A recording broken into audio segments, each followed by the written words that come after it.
7.4, we learned another method to solve a system of equations.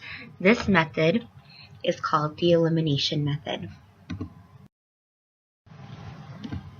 So by adding or subtracting the equations or multiples of the equations, we can eliminate one of the variables. And once we eliminate one of the variables, we can solve for a variable.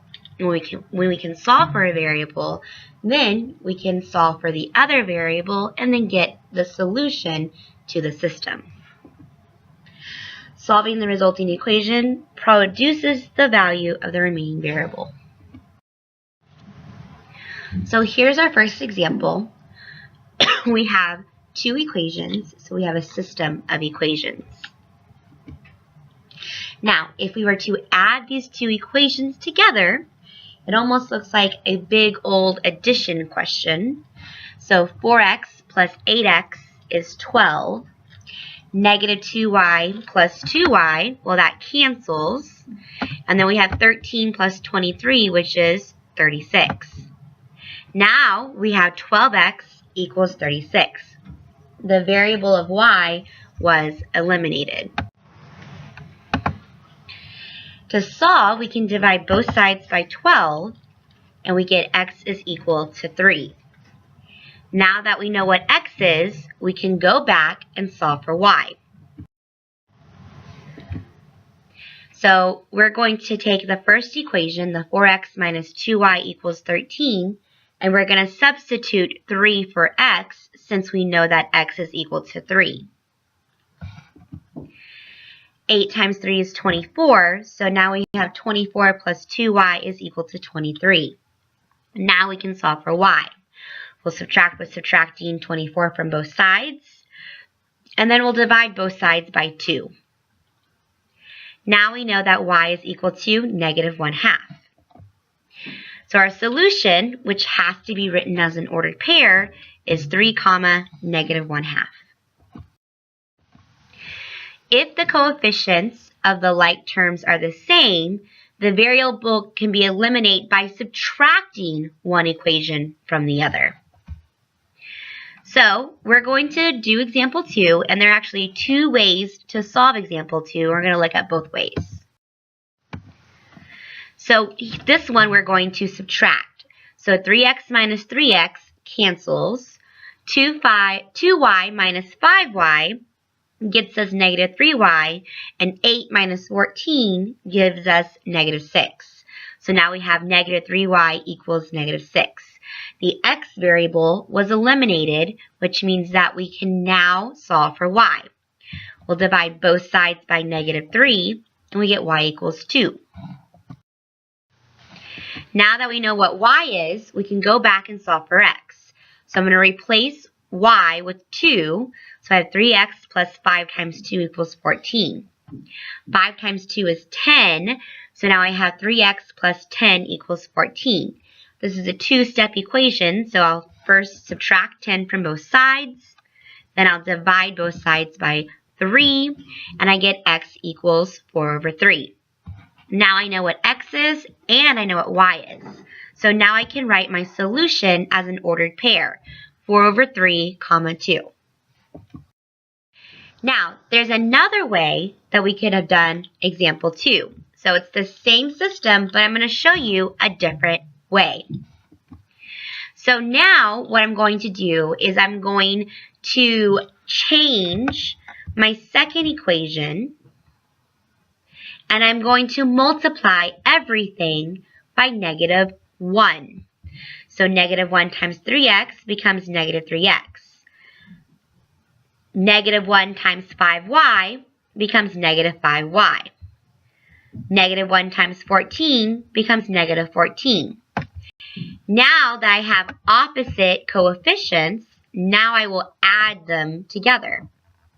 I'm adding the two equations together.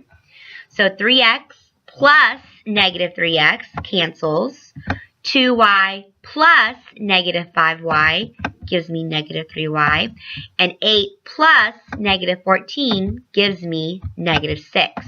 Notice how at this step we are it's the same. We now have the same thing that we had before.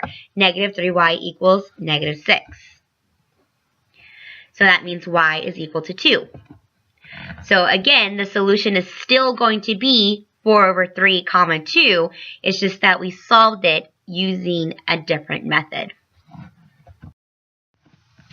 So whenever I multiplied everything by negative 1, what I was doing, I was using the multiplication property of equality, which says that I can take an equation, and as long as I multiply both sides of the equation by that number, I'm allowed to do that. So sometimes you need to do that on one or sometimes even both equations, so that way the coefficients of one of the variables have the same absolute value. And the reason that we want to do that is we want the coefficients to be the same, so that way we can either add or subtract them, so that way that variable will disappear. So look at this example. 2x plus 3y equals 5. 4x minus 9y equals negative 10. So I'm looking at my coefficients. 2 and 4 don't match. 3 and negative 9 don't match. So what I want to do is I want to multiply each of these equations by a number so that my variables will cancel. So what I'm going to do is I want my x variable to cancel. So I need to think, what can I multiply 2x by, so that way it's opposite of 4x. I can multiply it by negative 2, and that would give me negative 4x, and then it would cancel. So I'm going to multiply my entire first equation by negative 2. So now I have negative 4x minus 6y equals negative 10. And then I will add that to my second equation, the 4x minus 9y equals negative 10. And when I add those together, the x terms cancel, which is what I wanted to happen. I have negative 6y plus negative 9y, which gives me negative 15y. And then negative 10 plus negative 10 is negative 20. So y ends up being 4 over 3. Now that I know what y is, I can then go and solve for x. So I'll substitute 4 over 3 for y. So I have 2x plus 3 times 4 over 3 equals 5. When I multiply 3 times 4 over 3, the 3 cancels, leaving me 4 right there. So I have 2x plus 4 equals 5. This is a two-step equation. I'll subtract 4 from both sides, so 2x equals 1. Divide both sides by 2, and x is equal to 1/2. Now I know what x is and y, so I can write my solution as an ordered pair. 1/2 comma 4 over 3.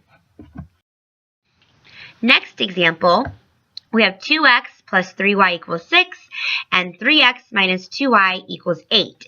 In this example, there's nothing that I can multiply my first equation by to make 2 the same as 3 or 3 the same as 2. However, what I could do is I can multiply the first equation by 3 and the second equation by 2. And so that way, I will end up having the same coefficients but opposite signs. So that way when I add them together, they will cancel the variable. So in my first equation, I end up with 4x plus 6y equals 12 after I multiply everything by 2. And my second equation, after multiplying everything by 3, I end up with 9x minus 6y equals 24. So notice at this point, I should see something that's going to cancel, which is right here. The 6y will now cancel. I add the equations together. I get 13x equals 36, which means x is equal to 36 over 13. I can substitute 36 over 13 for x. I can now solve for y.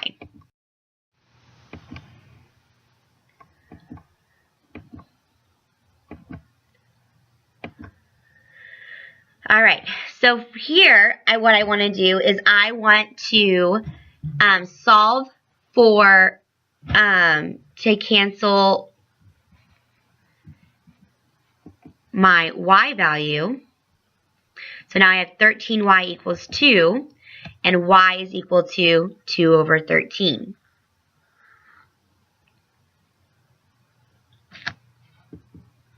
So now that I know what x is and I know what y is, I now have an ordered pair. 36 over 13, comma, 2 over 13.